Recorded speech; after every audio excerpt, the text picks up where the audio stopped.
My grandmother passed away, leaving behind two very different gifts. My brother inherited a luxurious apartment in the capital. I, an abandoned, decaying house in a forgotten village. My own husband called me a failure and threw me out, alone with nowhere to go. I boarded a bus to that village, expecting dust, ruin, and loneliness. But when I opened the old door, what I discovered inside would change my life forever. Before we continue, tell me in the comments, which country are you watching from? Let's dive in. The notary's office smelled of old wood and forgotten hopes.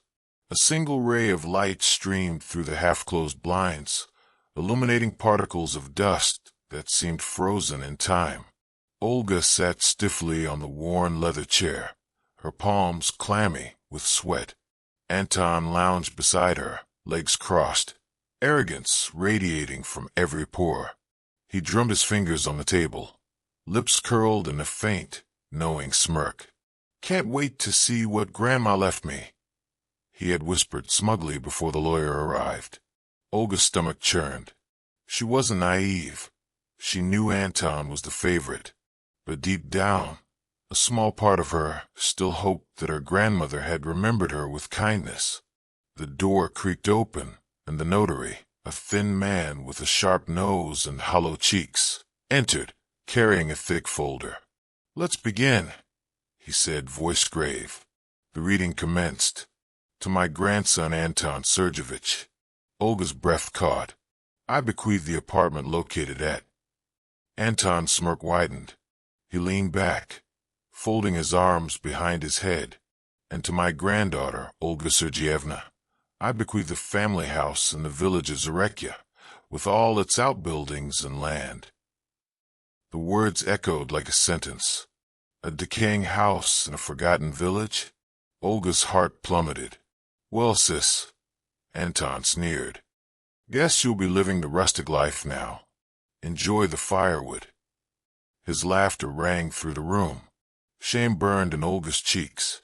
Why had her grandmother done this? Was she truly worth so little? As the lawyer handed her the envelope and the heavy iron keys, Olga fought back tears. She rose silently and walked out.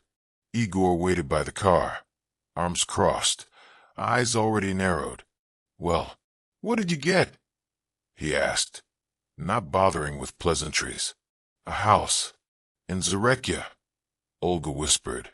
Igor's face contorted in disgust. "A shack in the middle of nowhere? Of course. You can't do anything right, can you?" He spat the words like venom. "Igor, please." Olga tried to explain. "Save it," he shouted. "I've had enough of your uselessness. Pack your things. I want you gone."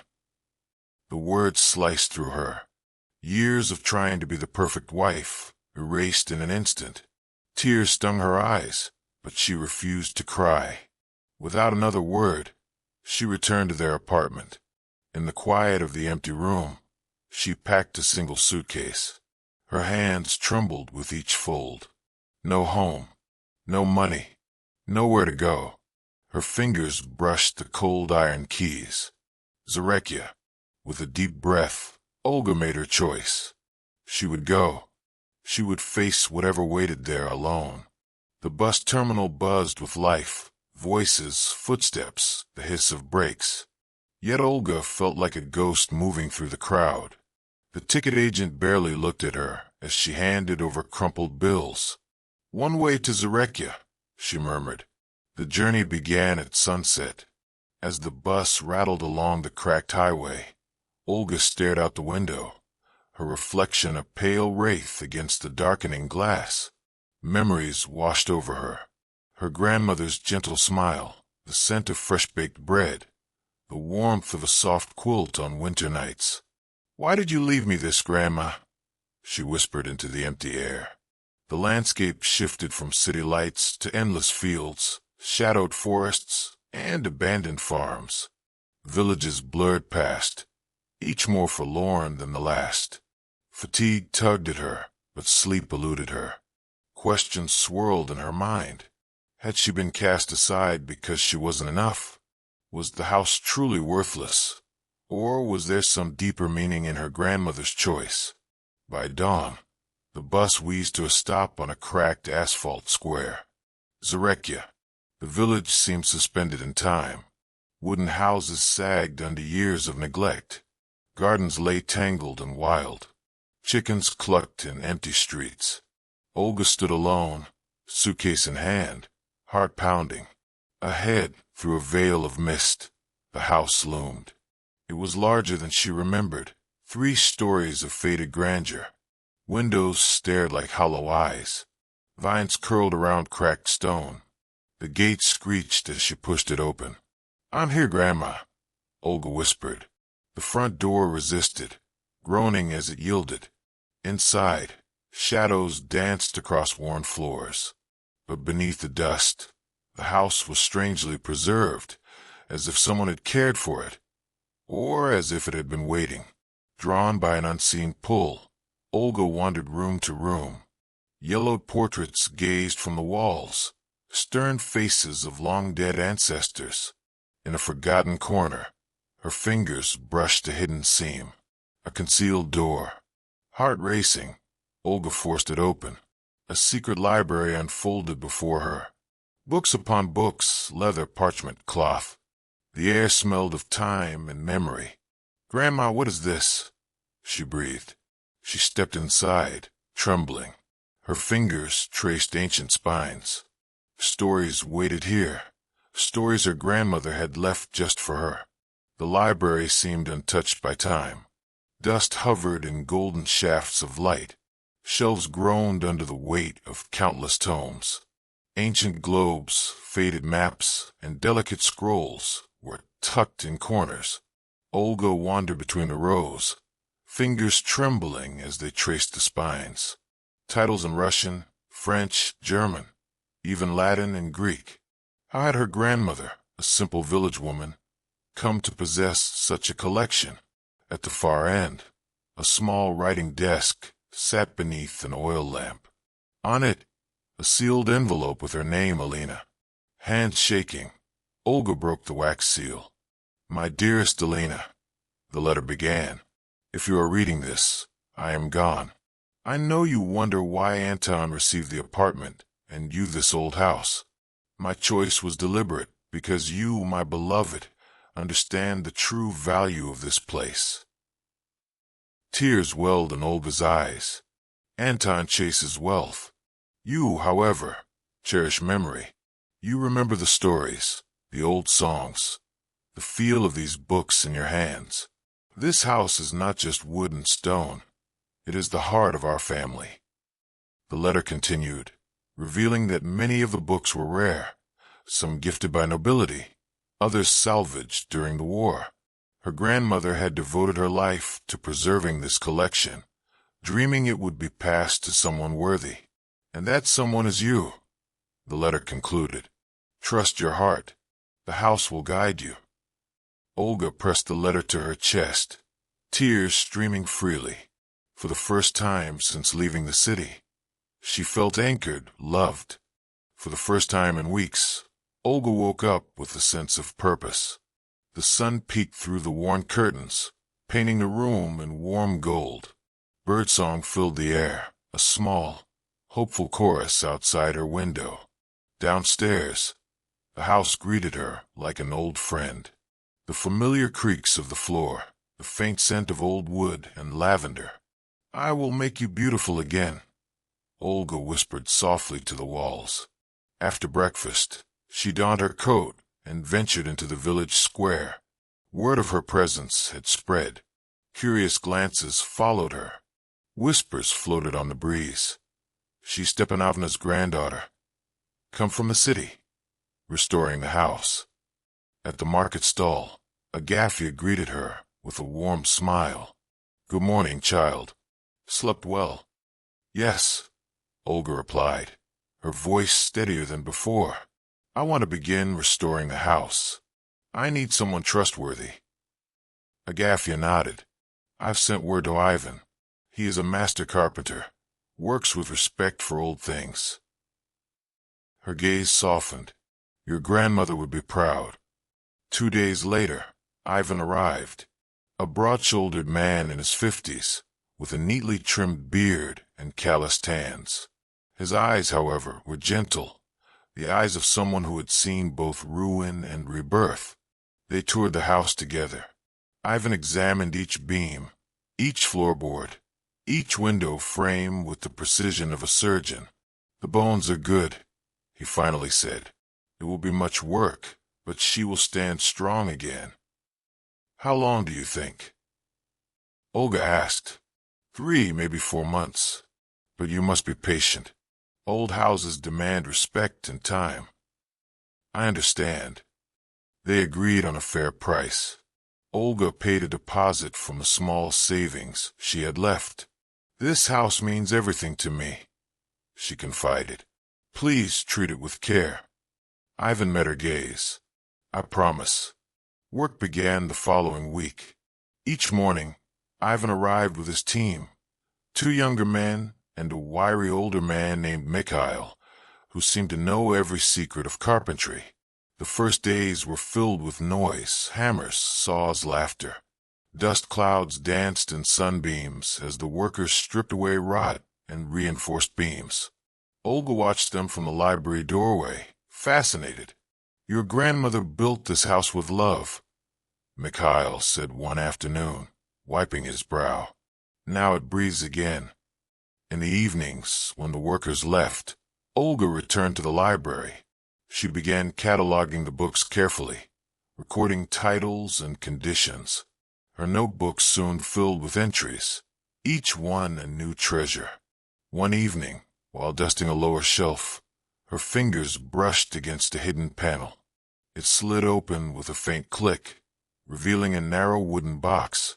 Inside lay a collection of old letters, bound with a faded ribbon, and beneath them a small, ornate locket. With trembling fingers, Olga opened it. Inside, a tiny portrait of her grandmother as a young woman, vibrant, smiling, eyes full of life. Opposite, a miniature of a man Olga did not recognize. "Who are you?" she whispered. The letters offered clues. Love letters between her grandmother and a young man named Alexei, a soldier who had perished in the war. Their words spoke of passion, longing, dreams never fulfilled. Tears blurred Olga's vision. Her grandmother's life had been richer, more complex than she had ever known. "I will honor your story too," she vowed. The restoration progressed steadily. As the roof was repaired and windows replaced, the house seemed to breathe anew. Colors returned to the faded walls. Warmth seeped back into the wood. Villagers began to stop by. Some offered old photographs. Others shared memories. "Your grandmother taught me to read," an elderly man recalled, eyes misty. "She saved many of us from ignorance." "She kept the spirit of the village alive," another said. "Now you do the same." Each story wove Olga deeper into the fabric of Zarekia. Evening had settled over Zarekia. The newly restored house glowed softly in the twilight, windows lit with warm light. Inside, Olga sat at the old writing desk in the library, cataloging yet another rare volume, an illuminated manuscript from the 16th century. Her phone buzzed, breaking the tranquil silence. "Anton." She stared at the screen for a long moment. A knot tightened in her stomach. Then, calmly, she answered. "Hello, Olga." Anton's voice oozed through the line, smooth, calculated. "How's life in the village?" "Peaceful," she replied, voice even. "I heard you've been fixing up the house. Quite the little project." There was a sharp edge beneath the casual tone. "It means something to me," Olga said simply. A pause. "Listen, Olga," Anton continued. "I've been thinking, maybe we got off on the wrong foot after the reading of the will." "Did we?" she asked, arching an eyebrow. "Of course. It was all so sudden. Emotions ran high. But now that I've had time to reflect, maybe we can reach an arrangement." "What kind of arrangement?" "A trade," he said quickly. "You give me the house, and I'll give you the apartment in the capital. Fair deal, no? Olga closed her eyes, a bitter smile tugging at her lips. She could almost see him, sitting in his sleek apartment, calculating every angle. Why the sudden interest in this house, Anton? Oh, no special reason, he lied smoothly.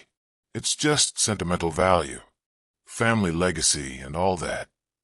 Her gaze drifted to the shelves around her, books steeped in history, letters of love and loss, photographs of generations past.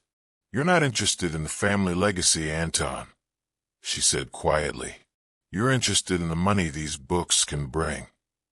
There was a beat of silence, then a forced laugh. Come now, Olga. Don't be naive. You can't possibly handle this alone. You're a librarian, not an art dealer. Let me take care of it. No, Anton. Her voice firmed. This house, this library, they were entrusted to me. I will honor that trust.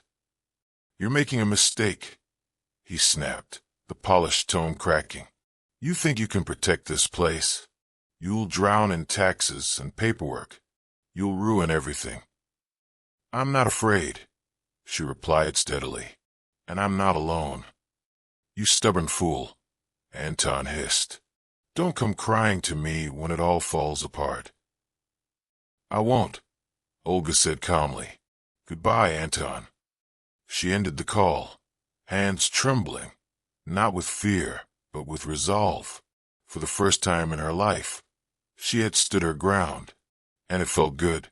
Weeks passed, and the house continued to transform. With every new beam secured, every floorboard polished, it felt as if the house itself exhaled, shedding the weight of years past. The once faded facade now stood proud, shutters painted a deep green, the front door gleaming with fresh varnish.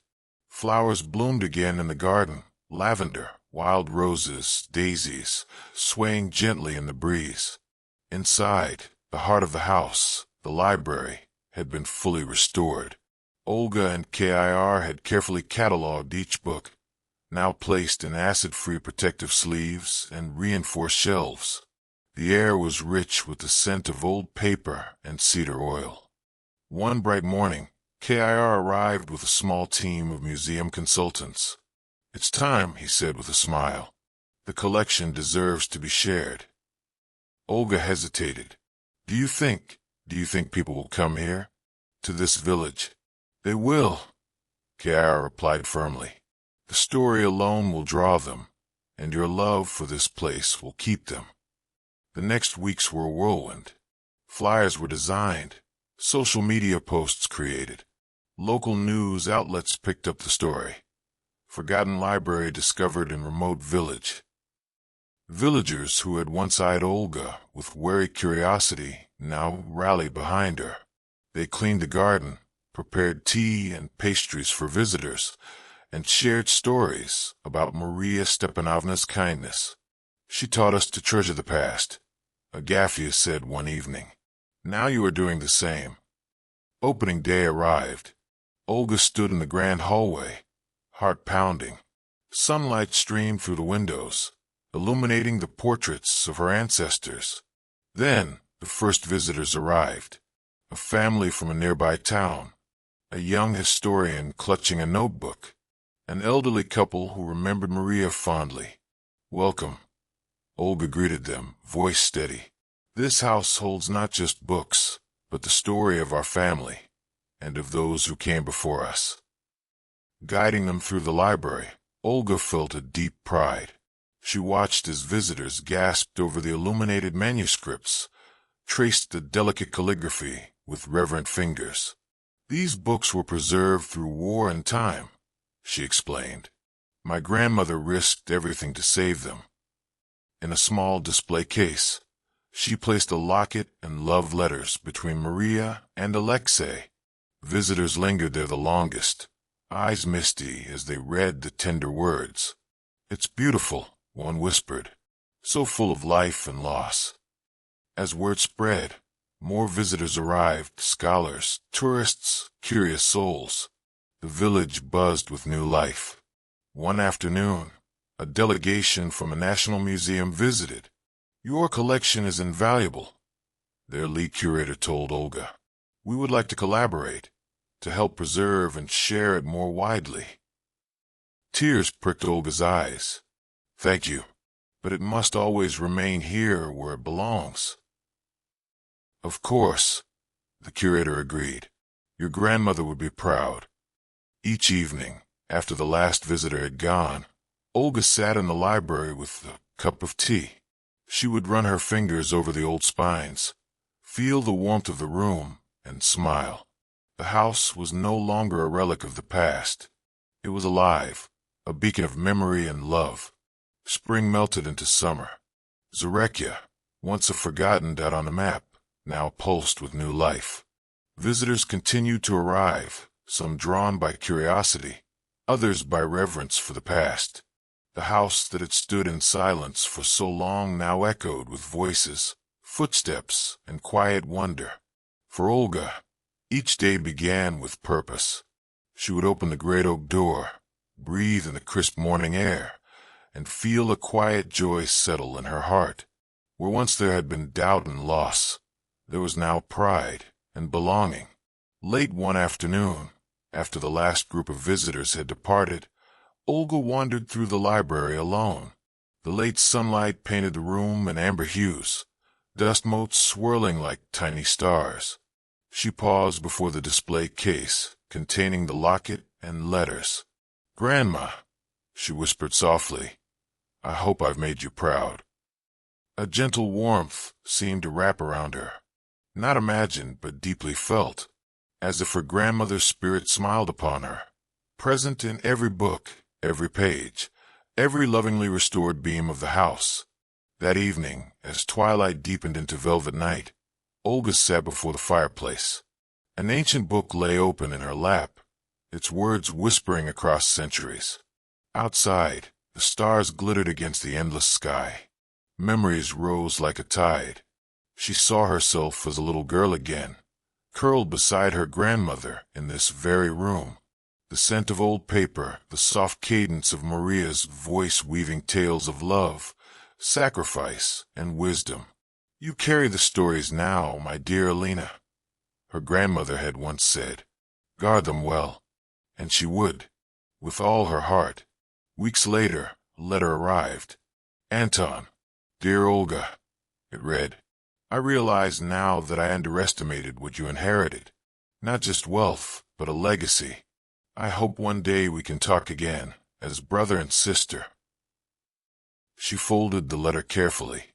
Perhaps, in time, bridges could be mended. For now, her heart was at peace. As summer ripened, the house hosted its first official exhibition, Legacy of the Forgotten Library. Scholars spoke of the book's historical significance. Visitors marveled at the love that had preserved them.